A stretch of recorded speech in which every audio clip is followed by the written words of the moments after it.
Welcome to the Empowered Podcast, episode number 42.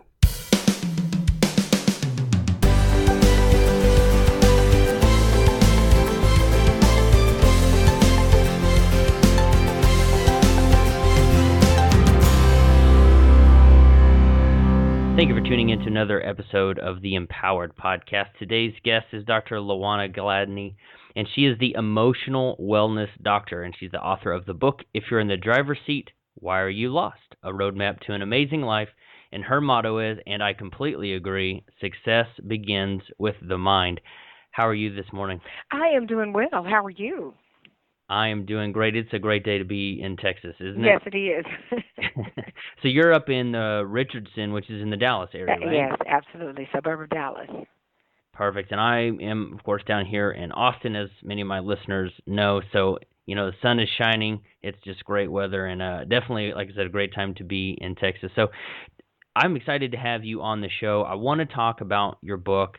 You know, and as I mentioned in your brief intro there, success does begin with the mind, but that's not changing your mind. I have found can be very difficult. Talk to us about, you know, how you got started with this, because you're a doctor, you study psychology. I have a degree in psychology as well. Okay. Give us some background about who Lawana Gladney is. Okay. Well, hi. Yes, I am. Thank you again for having me. I'm excited to be here. And some background about me, I started out as an educator and teaching elementary and middle school. And so kind of progressed from there, wrote a book, started a program, started my business, started on a journey, went to the college level to get my discipline program in the college level, actually. And the dean, you know, I was meeting with him, and he was like, well, you know, you can't tell any of the professors on here how to do their job without a degree. And you don't have a PhD or even a master's at the time. Was I interested in that? The long short of that is I went from making a sales call in the dean's office to going to the admissions office and enrolled at the University of Oklahoma, working on my master's at the time and then my doctorate. When I graduated with my degree, I taught at the university for a little while, but then I thought, you know what, I've always wanted to reach more people, and how can I do that? Besides, I didn't go the clinical psychologist route because I didn't want to be stuck in the office all day, seeing one-on-one. I've always felt like my message is so much broader, and how can I reach so many people with this message? Because most of the time, Ellery, people don't come in and get the help that they need. They're not going to knock on my door and say, hey, I need some help. So I have defined and redefined a destiny that will bring messages out to the world. And that's how basically becoming the emotional wellness doctor, helping people to understand. Because when you talk about it from the mental health side, people always feel like, oh, I don't have any mental issues, because that sounds so harsh. And when you think of mental health, you think of diagnosis, and you think of bipolar and all the, you know, diagnoses that come along with it. And people say, well, I'm not at that space. And so I felt like I needed to get people before they get to manic depressive state. Before they get clinically depressed, how can I help people to manage their lives? So I teach people how to manage emotions and stress, and I travel around the country doing that. How do you manage your emotions and stress to create an amazing life? So that's kind of how I got started, and I've been having my own business and doing this as an author and a speaker and a trainer, as well as I do media and radio and TV. So I'm the expert people call in for different things, and you know, have different questions, and I work with individual clients as well. So I'm all around, and then I have 4 kids. Oh man, so you're pretty busy. Yes. I didn't see you on it, but I saw one of your videos on your website, emotionalwellnessinc.com, that you were on Good Morning Texas. Yes. That's pretty cool. Yes, I was, and we're getting back on there now. we're in the process of working all that out because a new book has come out. So we're trying to make some more rounds with some more of the local shows as well as the national shows to get the message out. So yeah, it is exciting. That's awesome. I have maybe a random question for you. Do you think you had mentioned before a lot of people don't think that they have mental issues, and you mentioned like manic depressive or bipolar, some of those things. Do you think everyone to a certain degree might have a mental, not maybe disorder is a little bit strong, but like ADD or just a small bit of OCD, just do you think everybody has something like that? That's a funny question. No, what I believe is that we all have idiosyncrasies. We all have. That's a good word. Yeah, that's a good word. We all have things that make us tick in a different way that somebody might look at it and think it's a little bit odd or strange. But to say we have mental issues, no, we all have emotional issues.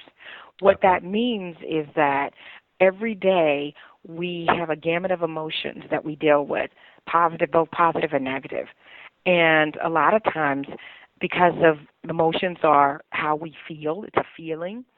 If we don't understand how to manage that, then it can, for some people, go into a deeper level.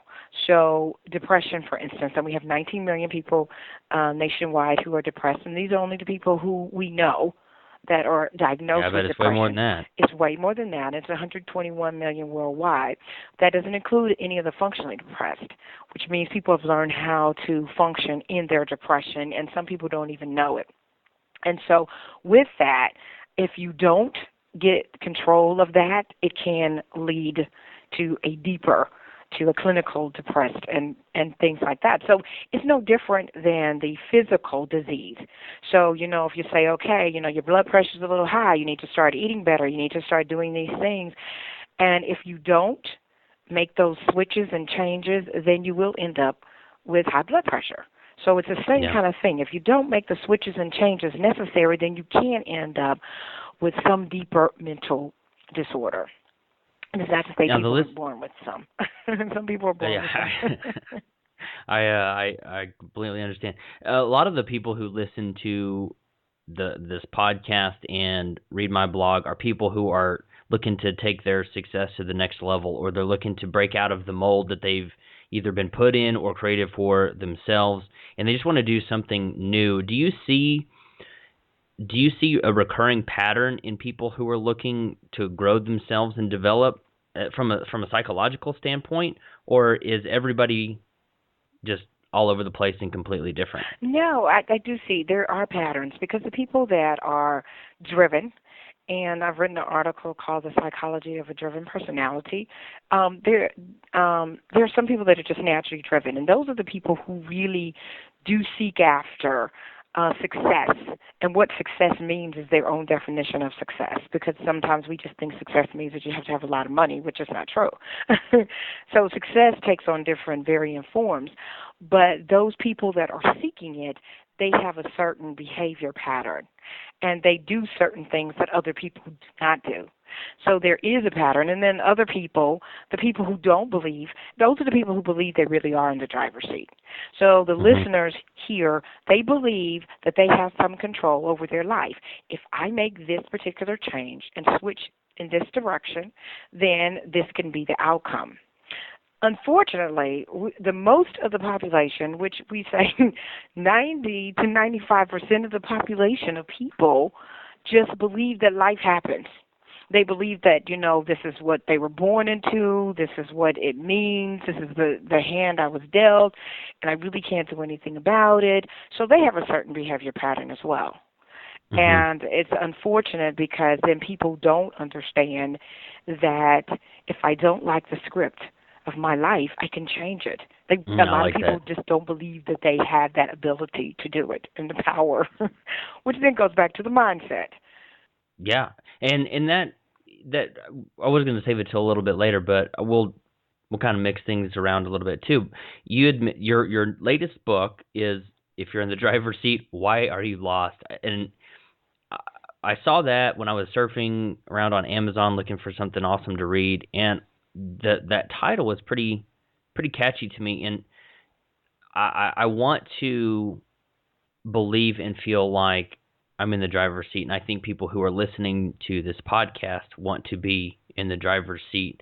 But we face a lot of self doubt, and I don't know if you work or what percentage of your work is people who are entrepreneurs and small business owners and things like that. But this idea of self doubt and questioning your purpose and what you do every day is pretty rough. Any advice to the people who are going through something like that or feeling something like that? Oh, absolutely. Well, one thing I can say is that in all of my dealings and working with people in the research, I know that one of the common thread that is under every person is insecurity. Every person on the face of this planet at some point in time has dealt with insecurity, self-doubt, saying, can I do it? Am I worth it? All of these things. Every human being, no matter who they are, what you think of them and you think of their success and where they've been, we all have had that thought in our mind. And so can you ever get rid of it? Oh, absolutely. Absolutely. You can get rid of it because the opposite of that is confidence. And confidence is something that is a skill that you develop. So it's not that even that there are not times when I don't even say, oh, my goodness, I thought I was going to be able to get that done and I can't do it, so what's wrong with me? I have those questions as well, but I know how to shift that mindset and say, look at who you are. Look at what you have accomplished and look what you have done. Okay, this is called a stumbling block or a setback, or it may be a bump in the road, but you know how to work around it. And so it's really the ability, and I help people understand how to learn how to shift their mind. So if you are, and use an analogy of the car, as you're driving your car, there are things in life that we cannot control, and some of those things come by and sideswipe everybody. The things that we can't control, and this is how That's a good analogy. Yeah, I kind of lay this out, and I say, because then I have different variants of people telling me, oh, well, no, I'm not in the driver's seat. God is in the driver's seat. Or I have people saying, oh, no. Well, the thing is, I said, no, we all have a free will. I said the things that we can't control are the construction that's going on. And I know you in Austin, and my son used to live there, so just driving to Austin, there's tons of construction. We can't control the construction. We can't control the detours. We can't control the things like that actually happen in our life. But what we can control, we still have the ability to make a decision if we want to go this direction or that direction. If we want to drive around it, we can't control how the traffic is going to be laid out. Some of those things in life we cannot control. The things that we can control is where we wrestle with, do we feel good about this? Can I really get this done? Can I really cut over to the third lane over when I'm over here? I mean, because I wanted to use something that everybody can relate to. Anybody who is of any age can relate to driving. And everybody knows the type of emotions that we feel when we're driving. And sometimes we are afraid. If you go in some cities, and I don't know if you've driven in L.A. or New York and all those places, you don't know. Unfortunately, yes. You don't know where you're going. There's a feeling of self-doubt, insecurity. Mm-hmm. Oh, can I handle the traffic? The anxiety that comes on. It's the same that's analogous to our lives. But you find out when you stick to it, and now we have these GPSs that'll tell us where to go. Just follow the directions. Follow your instincts, and it'll get you there. And so it's the same thing that I tell people with life and when they are dealing with insecurity and then self-doubt. But entrepreneurs, what I find is entrepreneurs are some of the strongest and the most thickest-skinned people, and they're driven, and they feel like they already really kind of know their purpose because what they're pursuing in their business is their passion. So entrepreneurs have a totally different mindset than any other person on the face of this planet.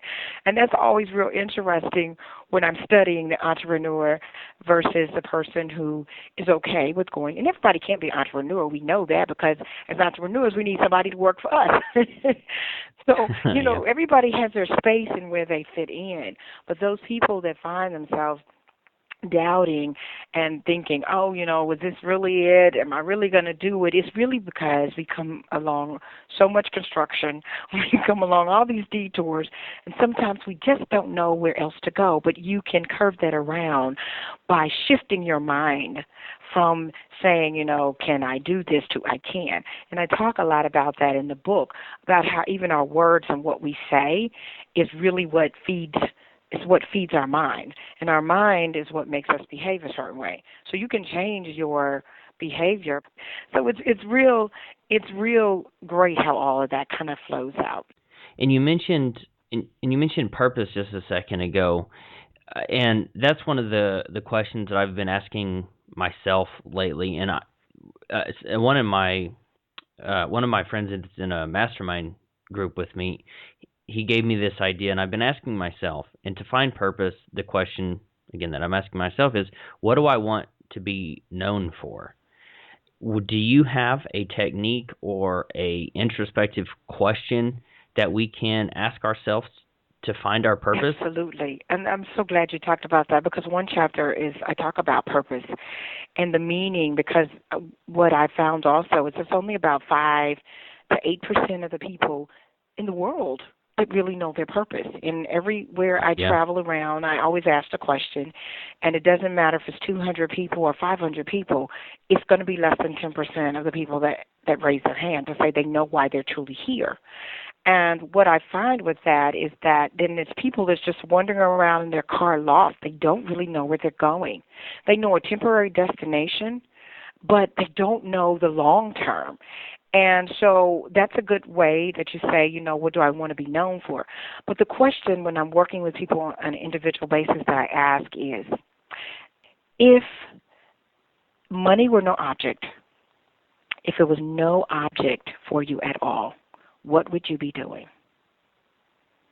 And it's interesting when people pause and they have to go through in their mind.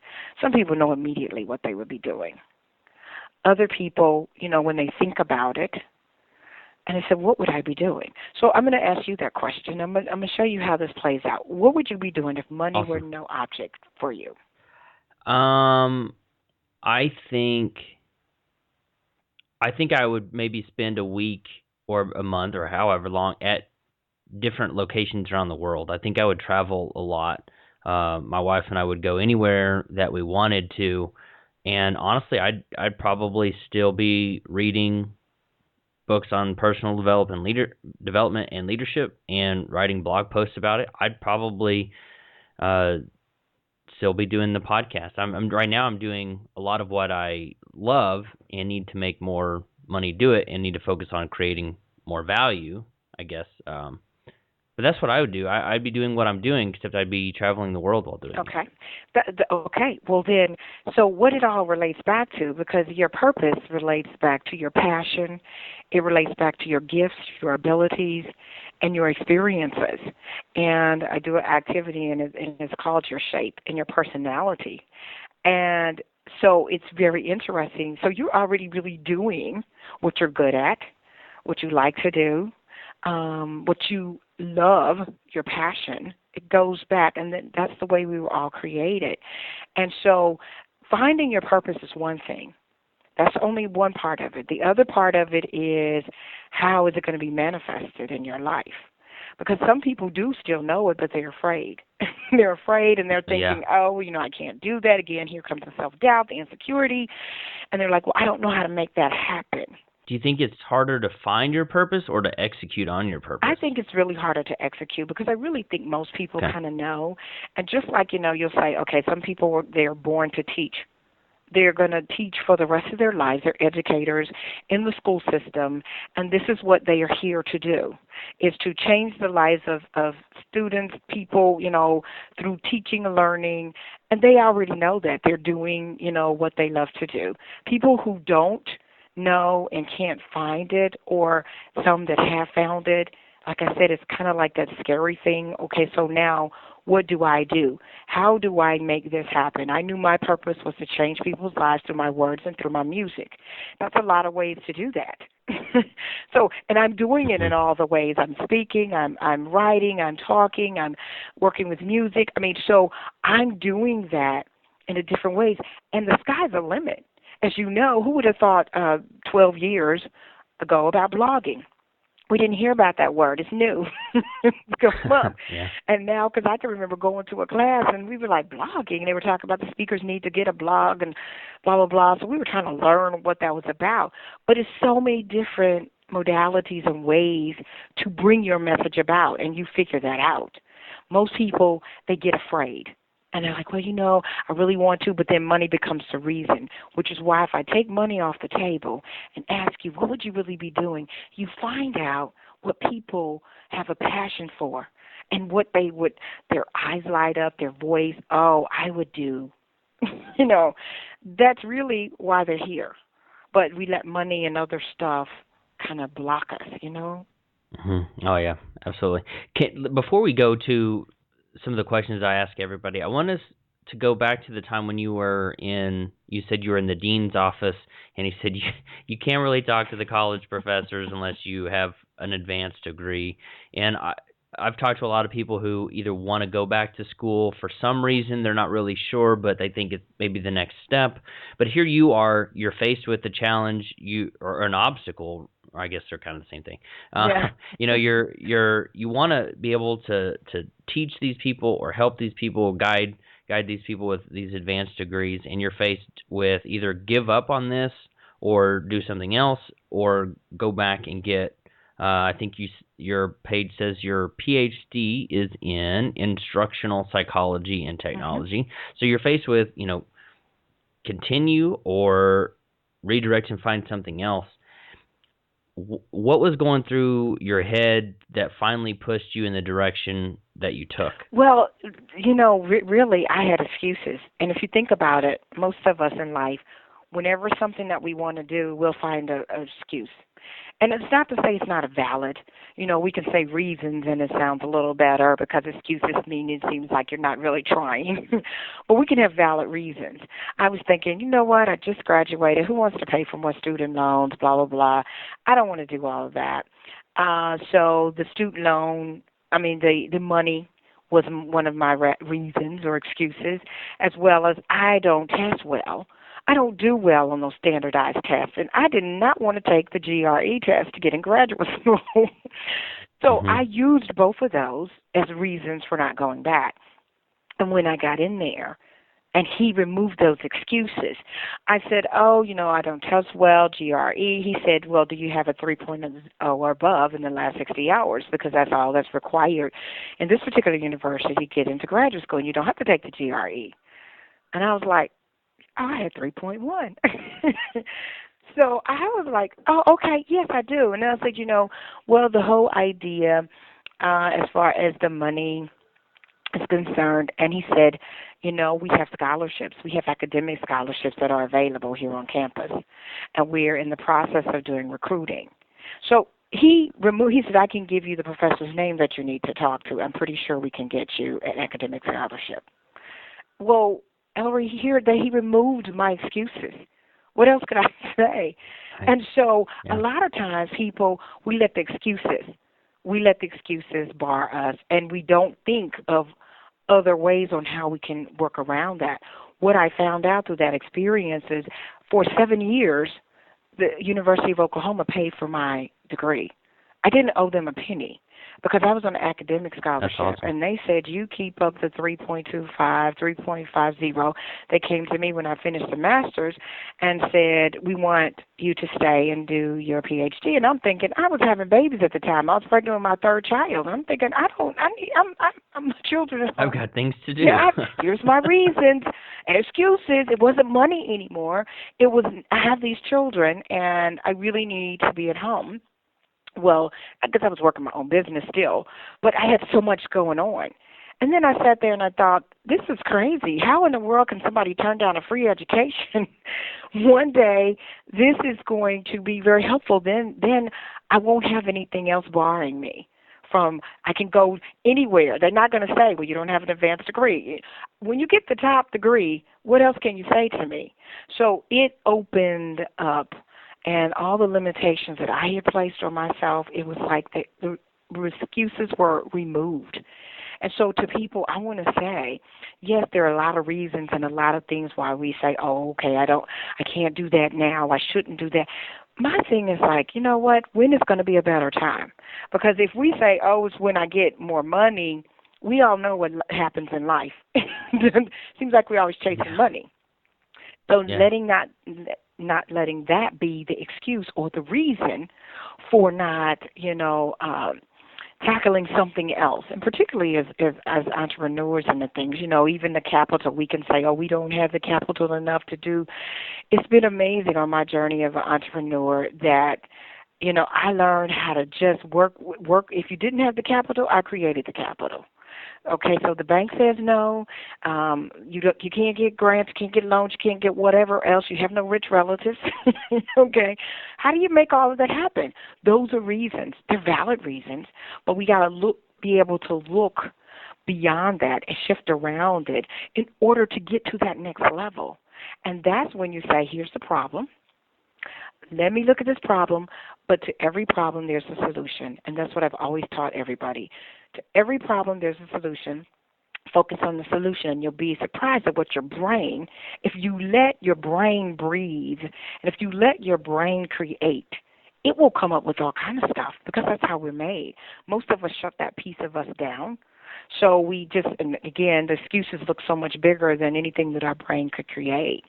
So I encourage people to always, start doing brainstorming. And it's just amazing how you can create your own solutions and follow that path. Yeah, absolutely. I found with personal obstacles and with coaching other people, as soon as if you identify the goals, if this happens, all of these negative things will happen. The sky's falling, the world's over. But if you start to look at them, they thrive really well in the darkness or in ignorance. But as soon as you shed light on them and say, well, if this happens, well, let's do a little research, just 10 minutes on the internet. Well, maybe that thing's actually not as bad as I thought, and okay, it's not great, but here's a few ways that I can get around, or through it. And just by acknowledging what those obstacles are, and then taking an analytical look, at how you could actually deal with those things if they presented themselves. Absolutely, and that works. And I'm telling you, when your brain can shift and start focusing on the solution, then it takes away the emotion. So when I talk about emotion and managing your emotions and stress, 75 to 90% of all our sickness and disease start with emotion and stress. So when you look at that number and you take that in and you say, wow, I'm really in control of my health. Well, the emotional side of your brain is all the emotions are housed in the limbic portion of our brain. The neocortex is where reasoning happens. You can't be emotional and logical simultaneously. It doesn't happen. You're either emotional as much as or you're logical. So when you're looking at a problem, it's emotional because you have all these feelings, and you feel like, oh no, something else has happened. What am I going to do? How am I going to get around it? Okay, it's a lot of emotions. There are anxiety, a lot of stress, a lot of other things. When you can flip that switch and you can get to the logic and reasoning, it takes away the feeling part of it. Then your brain can do all the analysis and the processing and everything that it needs to do. But you can't mix those two together. So it's hard to find a solution to a problem when you're emotional. Yeah, I just from personal experience, I think stress is one. It'd be like binge drinking or binge smoking. Stress is just one of the worst things that you can put your body through. I mean, you get headaches, you get neck aches, back aches, you're sore, you're grumpy, and all of that stress is just is pretty awful. And it is, and it's intangible. So people don't really realize how much they're in control of their health. They don't get that. And they feel like, oh, I can handle this, I can manage this, and they really can't. And so then we see that it's going to manifest itself physically and psychologically, not psychologically, physiologically in your body if you don't get control of the stress. So one of the chapters in the book, I talk just about this whole, and I give so many statistics on stress and what it's doing. I mean, stress and everything is linked to obesity. So you got to understand all these diseases are linked to each other, and they're all starting here in our mind and what we think about and how we respond. So what we think about is what drives our behavior, what our thoughts drive our actions. And so if you look at it in that way, it's like we're driving ourselves not just crazy, you hear me when I say driving yourself crazy, but to an unhealthy space in life. And so when you become, we're mind, body, spirit all connected, you have to be in a good space and have your spirit in a good place in order for, your mind to be there and your body follow suit. So it's very interesting when we do talk about the stress, and I get that question all the time, how do I manage stress? And that's why this book was so important. So I put down 1, 2, 3, 4, 5, because that's how we really learn. We learn in a very simplistic form. If you think about how we learned growing up, how we learn information, our brains can process it. Okay, here's step 1. This is what you need to do. Step 2, step 3. And if you think about how things are taught in this world, people can get it if you break it down in steps. Not if you just show me the dance. You look at Dancing with the Stars, and they're doing that at when they're coming on TV, but they're spending 5 hours a day breaking those dances down. Step 1, step 2, step 3. We can learn anything in that way. So this information on learning, helping people to understand that they're in the driver's seat, I broke down each and every chapter and whatever they're dealing with in their life, whether it's insecurity, whether it is their emotions or it's their health or it's their finances or relationships. Here's step 1, here's step 2, and here's step 3. So that's awesome. So it's great. It is truly a roadmap.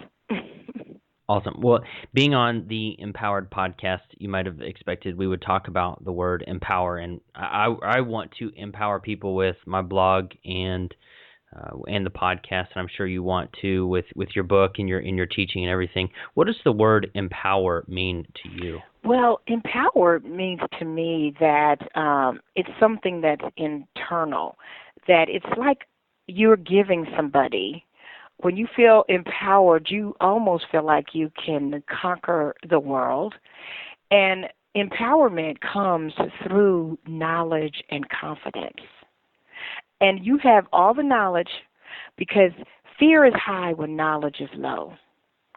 When you raise your knowledge, your fear decreases. So you think about that in your own life. That's so the true. Things that you're afraid of is because you don't have knowledge about it. When you have knowledge, nobody can take you off that seat because I know what I'm talking about. I know what I'm doing.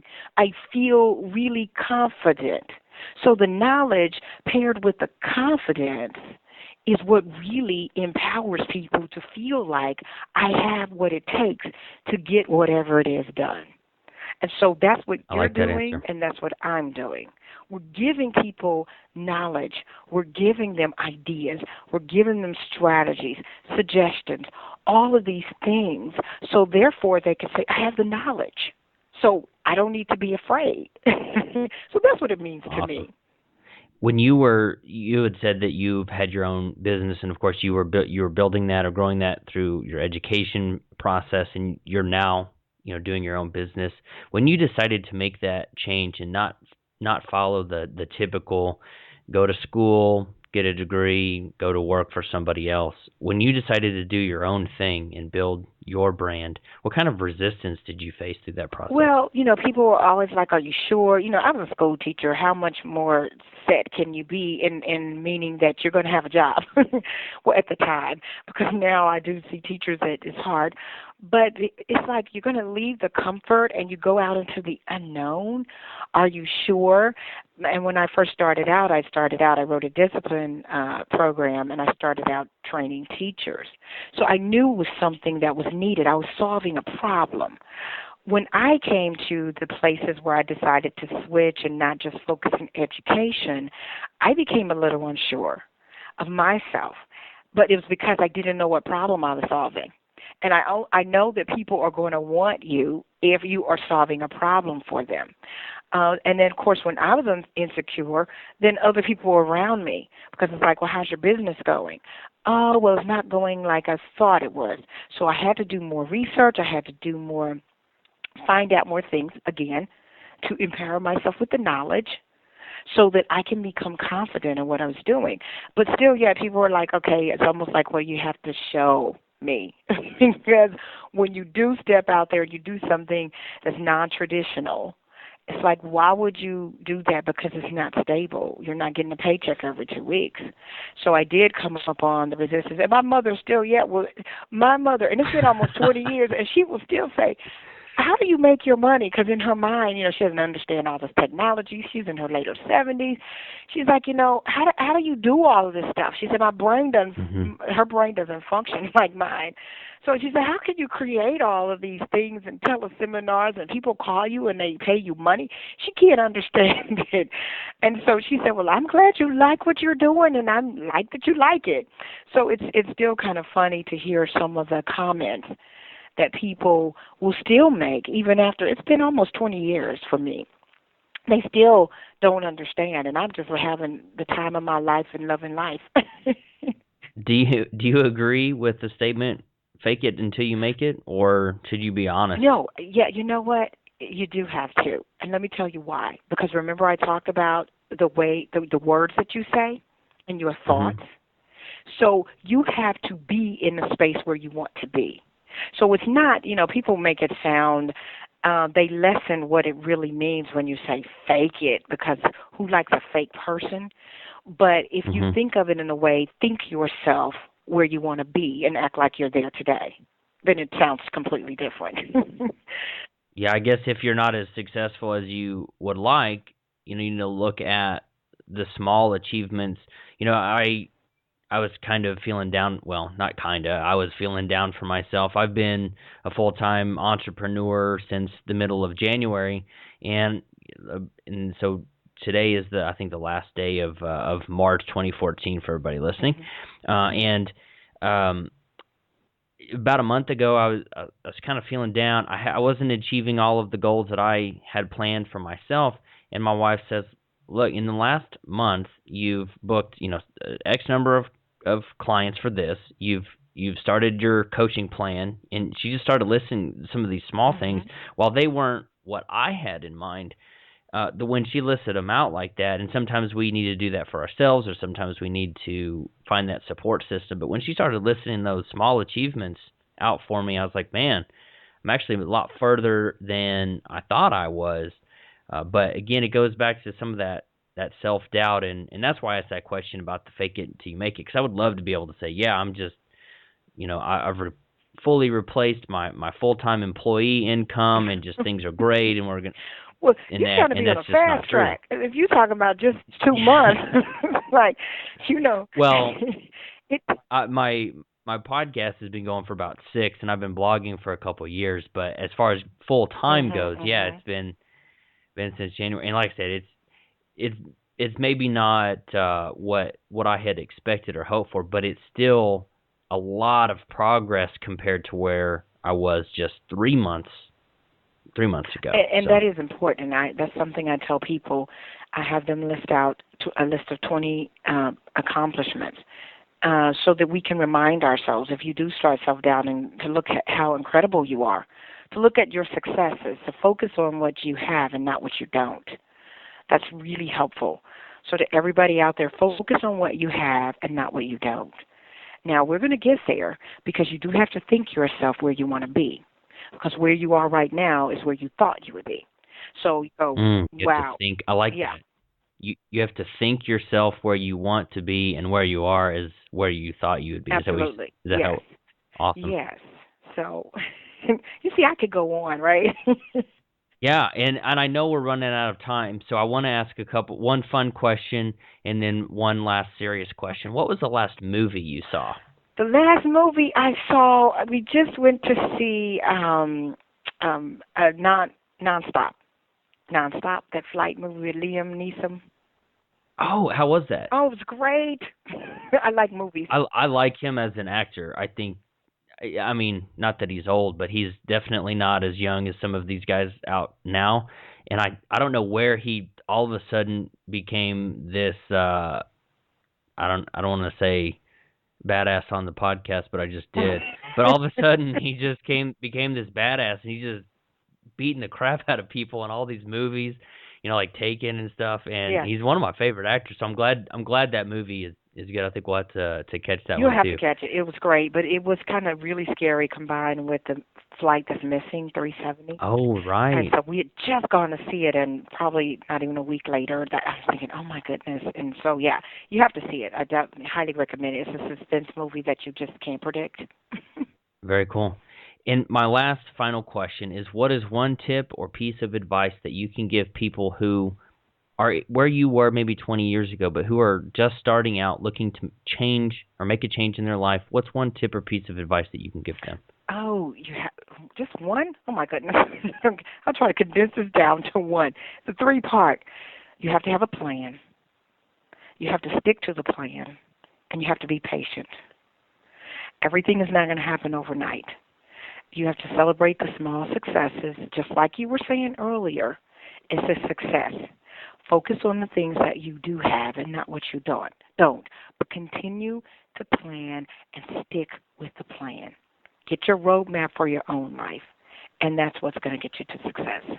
Awesome. Well, thank you so much for being on the show. If someone wanted to thank you for hanging out with me and being a guest on the Empowered Podcast, where can we send them? Online or Facebook, Twitter, something like that? Absolutely. Please like me on Facebook, Dr. Gladney, that's Dr. Gladney. Follow me on Twitter at Dr. Gladney. Everything is Dr. Gladney.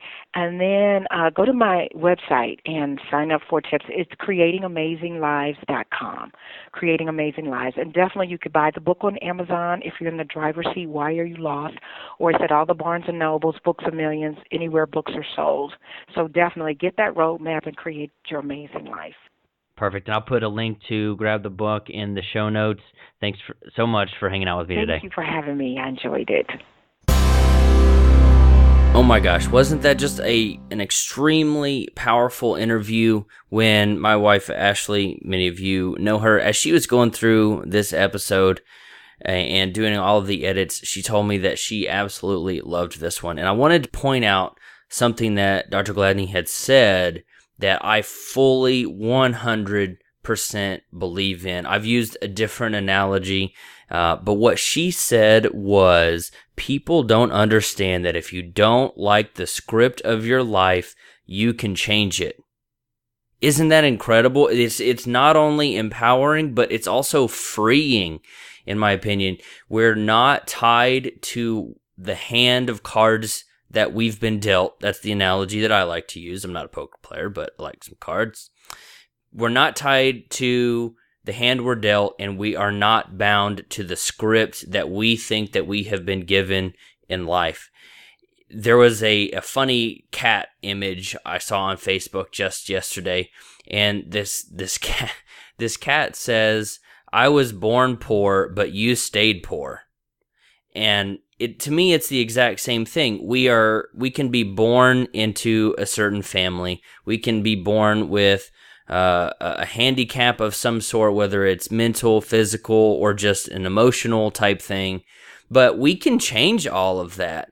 If we don't like where we are not a tree. We can get up and move. Someone said that on another episode of my podcast, and I can't remember exactly who it was. It's off the top of my head, but we are not a tree. We can get up and move. And there's absolutely no excuse for putting up for someone, talking down to you, treating you poorly, or for you just to sit there. And I don't think that you are. I mean, most people who are just kind of complacent and just wandering through life aren't really the type that listen to podcasts. But I bet you know someone who is in a very similar position to that. Maybe it's a family member or a friend, but they're just kind of moseying on through life, and they don't know that they can take the reins and do something. They don't know that they can change the hand that they've been dealt, and they don't know that they can change the script of their life.